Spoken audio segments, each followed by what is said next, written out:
नमस्कार। कथाकार गुरुप्रसाद मैनालीको नासो कथा सङ्ग्रहभित्रबाट आज म परालको आगो शीर्षकको कथा लिएर उपस्थित छु। परालको आगो। चामेकी स्वास्नी गौँथली साह्रै मुखाले थिए। राम्रा मुखले बोल्यो भने पनि बाङ्गा बाङ्गा कुरा झिकेर न्यु खोज्थे। 2-4 दिन बिराएर सधैँ लोग्ने स्वास्नीको झगडा हुन्थ्यो। एक दिन बेलुका चामे हलो जोतेर घर आएको। गौँथली दैलो अग्ल्याएर गाउँमा बिहा हेर्न गएकी रहेछ। दिनभरि जोतेर आएको भोकले लखतरान थियो। हलो जुवा काल्नामा ठड्याएर गोरु बाँध्न लागेको थियो। मास्तिरबाट गौँथली आइपुगी। गौँथलीले देखेर चामे रिसले भुतुक्क भो। भात पकाउनु त परै जाओस्। यस बेलासम्म अगेनामा आगो पनि फुकेको थिएन। हत्त र पत्त दैलो उगारेर गौँथली पँधेरातिर हिँडी। चामे अगेनामा आगो सल्काएर तमाखु भर्न लाग्यो। दर्कन दर्कन लागेको बादल झैँ चामे पिँढीमा धुमधुम्ती बसेर तमाखु खान लागेको थियो। गौँथली काखीमा गाग्रो च्यापेर आइपुगी। गौँथली ढोकाभित्र पस्न लागेकी थिए। राण दिनभरि जन्तीसँग आँखा झिम्क्याएर बसी, यति बेला स्वाङ पार्छे भनेर एक लात हिर्कायो। गौँथली ढुनमुनिँदै सङ्घारमा लडी। गाग्रो फुटेर ढोकामा पानी छताछुल्ल भयो। गौँथली खबटाहरू टिपेर आँगनतिर फ्याँक्न लागेकी थिए। मेरा घरमा एकछिन नबस, जहाँ जान्छेस् जा भनेर चामेले फेरि गौँथलीको चुल्ठो समाएर घिसार्दै आँगनमा पुर्यायो। अलिकति आफ्नो विराम थियो। त्यसो हुनाले पहिले लाठीले हान्दासम्म त गौँथली बोलेकी थिएन। तर पछिबाट जब चुल्ठो समाएर घिसार्दै आँगनमा पुर्यायो अनि गौँथलीले मुख छोडी पोर सल्केको हात बाबुआमा राणा राणीका आँखा फुटेर कसाईका हातमा सुम्पे, यस्ता कङ्गाली मुराकी जोई भएर बस्नुभन्दा डुबेर मर्नु जाती। राँटले आफ्नो बाबु त खुब धनाट्य छ भन्ठानेकी होली। गाउँलेको हलो नजुते साँझ सबेर खान पुग्दैन, माइतीको ढाक देखाउँछ भनेर एक लात फेरि कस्यो। गौँथली कङ्कला शब्द गरेर रुन लागि।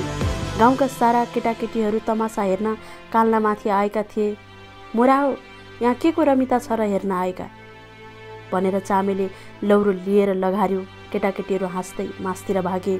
गौँथली रुँदै थिए। चामे पिँढीमा गुन्धी ओछ्याएर सुत्यो। भोलिपल्ट बिहान चामे हलो गोरु लिएर भोकै बेसीतिर हिँड्यो। बेलुका घर आएको गौँथली रहेनछ। छिमेकसँग सोधेको दिउँसो लुगा फाटा बोकेर माइतीतिर हिँडी भन्ने कुरा सुनाए। यति बेलासम्म भैँसी आँगनमा रहेछ। चामेलाई देखेर उहाँ गऱ्यो। भैँसीलाई घाँस हालेर पाडो छोडिदियो। एकछिनपछि गबुवा लिएर डुब्न बस्यो। पहिले त 2-4 सिर्को दिएको थियो। पछि चामेलाई लाठीले हालेर बुरुक्क उठ्यो। चामे गोबरमा उस्तानु पर्यो। गबुवा 3 हात पर पुग्यो। चामेका इष्टकोटका छाड सारा लुगामा गोबर लाग्यो। भित्तामा मुठी भरिको लाठो ठडाइ राखेको थियो। टपक्क लाठो टिपेर 2 चोटले हानेको थियो। भैँसी दाम्लो झुनाएर उफ्रिँदै कोकलेका मकै बारीमा पस्यो। चामे गरेर समाउन खोज्यो। भैँसी चाहिँ तर्सेर यो छेउबाट ऊ छेउबाट यो छेउ गरेर कुद्न थाल्यो। भर्खर गोडेका मकै सारा सोत्तर भए। कोकलेकी आमा आगामीका दिनबाट श्राप्न थाली। चामे मोराको बाँझो हो। मोरालाई छेराउटीले लान नसकेको। हिजो स्वास्नीको थियो, आज भैँसी कुटेर अर्काको मर्तदुख खाने कमाइ बिगारेको।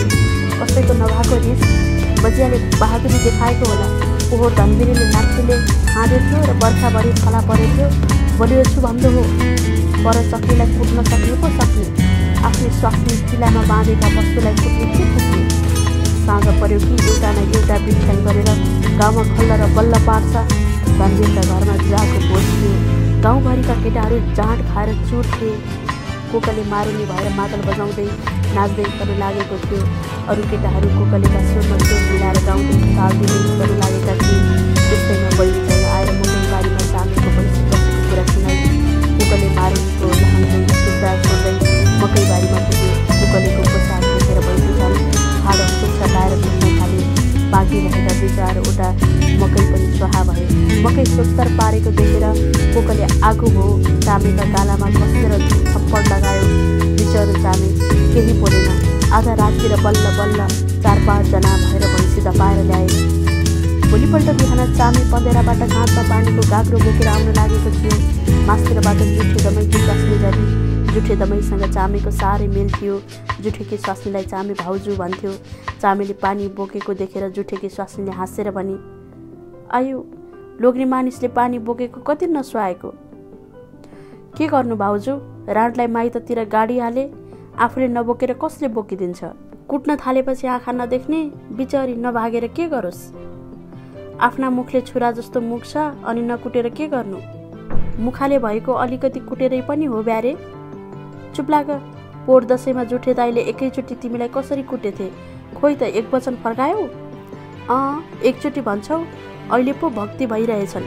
अघि त नकुटेको दिनै हुँदैनथ्यो। बेलुका भोटे गाउँतिरबाट जाँड खाएर आए अनि एउटा न्यु झिकेर कुट्न थाल्थे। झन् चाडबाडको दिनमा त के भन्नु।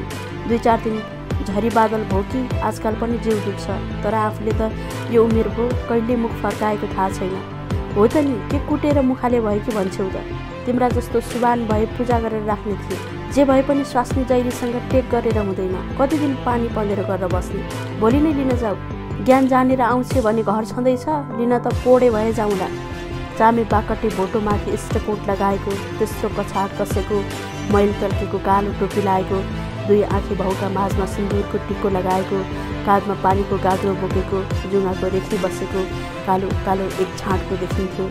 एक दिन बिहान चामे पिँढीमा बसेर सोतेमा तमाकु खान लागेको थियो। मास्तिरबाट जुठे दमै झर्यो।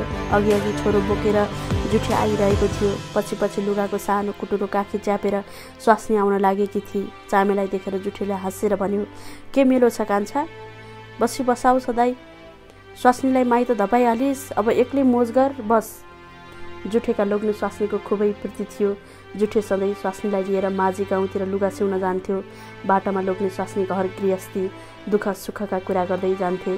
बेलुका पनि कुरा गर्दै फर्कन्थे। राति 8मा दियो राखेर जुठे विराट पर्वको श्लोक हाल्थ्यो। स्वास्नी चाहिँ जुठो चुलो गर्दै श्लोक सुन्दै गर्थे। कहिलेकाहीँ जुठे बिरामी भो भने स्वास्नी गाउँमा धामी झाँक्री खोज्दै हिँड्थे।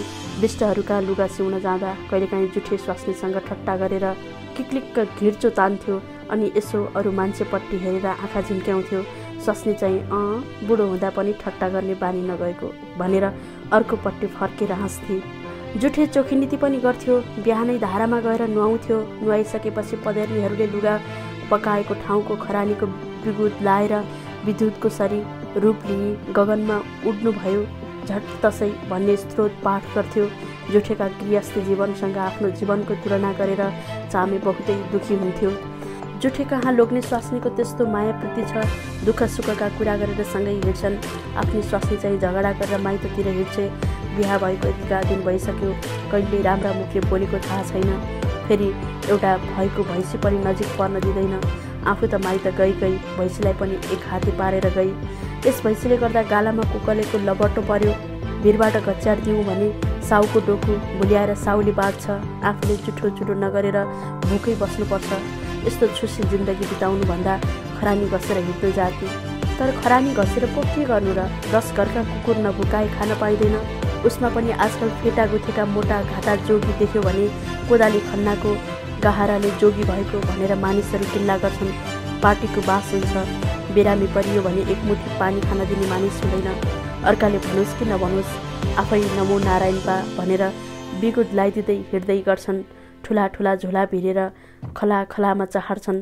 यो पनि उही संसारका रापले पोलेको बेलामा टाढाबाट झलक्क हेर्दा अलि शीतल जस्तो लागेको मात्रै हो। पहिले 8-10 दिन त चामे गौँथलीको नाउँ लिँदा पनि झम्टला जस्तो गर्थ्यो। तर पछि अलि शून्य मान्न लाग्यो। विचार गर्यो, मुखाले भए पनि साह्रै जाँगरीली थिए। मन लाएर एक भारी घाँस ल्याई भने पैसे डम्म अगाउँथ्यो। बिहान बेलुका एक घाँस पकाएर खान दिन्थे। ऊ गएदेखि 3-4 दिन भात खाएँ होला, नत्र भने खाली भुटेका मकैका भरमा छु। ऊ हुन्जेल भैँसीले ट्याममा दुध दिन्थ्यो, आफै दुहुन्थे। ऊ गएदेखि बिच्केको बिच्कै भो। सबैजना डाकेर ले भन्छन्। जुठे दाइकी स्वास्नी पनि त त्यसै भन्थिन्। आए आउली नआए नाउली, एकपटक लिन जानै पर्यो। भोलिपल्ट बिहान भात साथ खाएर चामे ससुराली जान तयार भयो।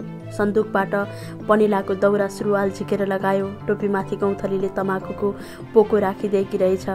कस लागेछ, कच्याकुचुक पनि भएछ। चामे रिसाएर फतफताउन थाल्यो। राणीको ढङ्ग हेर, माल पाएर के गर्नु, चाल पाए पो हुन्छ। आफ्ना बाबु बराजुले बिर्के टोपी लगाएको भए पो थाहा पाउँथे। बाबु खाडीको टोपी लाएर भाङ्राको गादो पारेर हिँड्छ, छोरी किन गतिली हुन्थी? बाउले च्याउ खाएन, स्वाद पाए। एकछिन फतफताएर तानतुन पारेर टोपी लायो। स्टकोट अर्को थिएन, उही पुरानो लायो। एउटा ओड्नेको कुटुरो पिठ्ठुमा छट्के पारेर बाँध्यो र हातमा एउटा जुत्रो छाता लिएर हिँड्यो। चामे ससुरालीका घर मुनितिर चौतारामा बसेर पसिना पुस्न लागेको थियो। गाउँदेखि माथि वनको छेउमा घाँसको भारी बिसाएर गौँथली गीत गाउन थाली। उडी जाउँ भने म पन्छी होइन, बस्नु त मन छैन। चामे मुरमुरियो, घाँस खान नपाएर भैँसीको पेट गाइनेको सारङ्गी जस्तो भइरहेछ। राड यहाँ बसेर वन रन्काउँछे। एकछिन चौतारामा थकाइ मारेर चामे बिस्तारै उकालो लाग्यो। चिलाउनीका बोटनेर पुगेपछि चामेका गोडा अलिक रौँ भए। सासू ससुराले केही भन्छन् कि भनेर कुस्तुर भयो। बिस्तार बिस्तार तगारोनेर पुग्यो। सासू जुठ्यानमा बसेर ताप्के मस्काउन लागेकी रहेछन्। ससुरो पिँढीमा बसेर तमाखु खान लागेका थिए। सासूलाई देखेर चामेले हात जोडेर ढोगिदियो। सासूले पनि जुठै हातले ढोक फर्काई। चामे पिँढीमा बस्यो। ससुरो हुक्का नली चामेका हातमा दिएर ढोगिदिन निहुरेको थियो। चामेले गोडा जोडिदियो।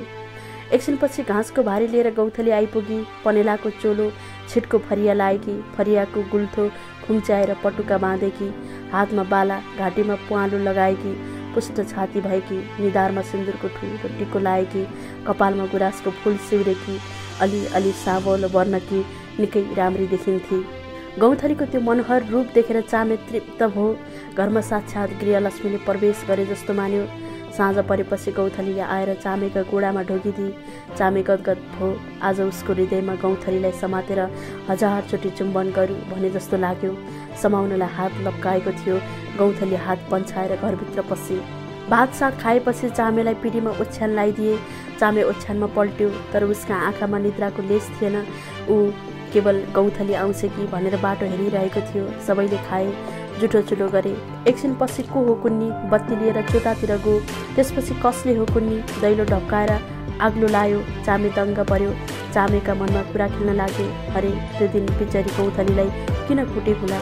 स्वास्नी मानिसहरू विवाह हेर्न भनेपछि हुरुक्क हुन्छन्। उसमा पनि चढ्दो उमेर। एकछिन विवाह हेर्न गई त एकछिनपछि यसो गाउँघरमा रमिता हेर्न गएको पनि खप्न नसक्ने छुसीले के स्वास्नी सुमर्नु?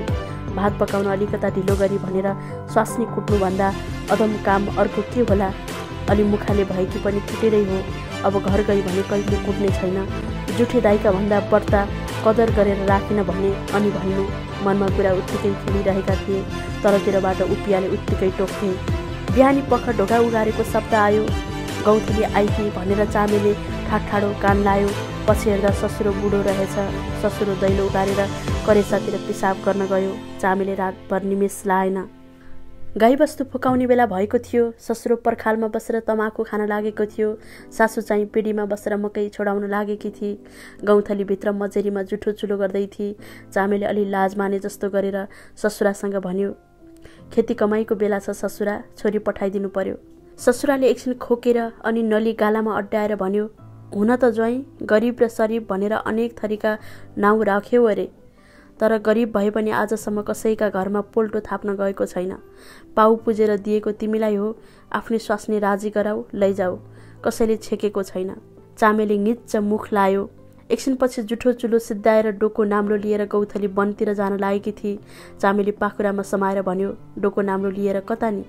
हिँड घर जाउँ। घर त मारे पनि जान्न। घर नगएर कहाँ जान्छेस् त? एउटा जीवलाई के जहाँ गए पनि त भो नि। जोगिनी हुन्छु जान्छु। भैँसीलाई घाँस कसले काटिदिन्छ र जोगिनी हुन्छेस्? काट्नु क्या आफ्ना भैँसीलाई आफै घाँस। धेरै नबौला, खुरुक्क हिट। घर लगेर फेरि न्यु झिक्दै कुट्दै गर्नलाई। अब पोडे भए केही गरुला। भो नापियो। एकछिनपछि लुगासुगा लाएर सिँगार पटार गरेर गौँथली बाहिर निस्की। सासू बुढीले एउटा सानो पोको र एक ठेकी दही ल्याएर अगाडि राखिदिए। पोको काखी च्यापेर गौँथली अघि अघि लागि। चामे हातमा ठेकी झुन्ड्याएर पछि पछि लाग्यो। बाटामा चामे र गौँथली कुरा गर्न लागे। आजकल भैँसीको दुध कति छ नि? बिहान बेलुका गरेर एक पाथी। गौँथलीले चामेपट्टि फर्केर ओठ लेप्याई। घाम डाँडामा बस्न लागेको थियो। गोठालाहरू गाईबस्तु अघि लाएर धुलो उडाउँदै बिस्तारै उकालो लागेका थिए। चामे गौँथलीलाई लिएर पँधेरानिर आइपुगेको थियो। मास्तिरबाट ढोकामा गाग्रो बोकेर जुठेकी स्वास्नी आउन लागेकी रहेछ। चामेलाई देखेर जुठेकी स्वास्नीले यति लामो जिब्रो झिकेर हाँसेर भनी, ओहो, चखेवा चखेवीको जोडी जस्तै अघि अघि दुलही पछि पछि दुला, कति राम्रो सुहाएको। गौँथलीले मुसुक्क हाँसेर भनी, भो नहाँस दिदी, फेरि कुन दिन कटाक्ष पर्ने हो? उस चाटाचाट गर्न पनि त बेर लाग्दो रहेनछ नि।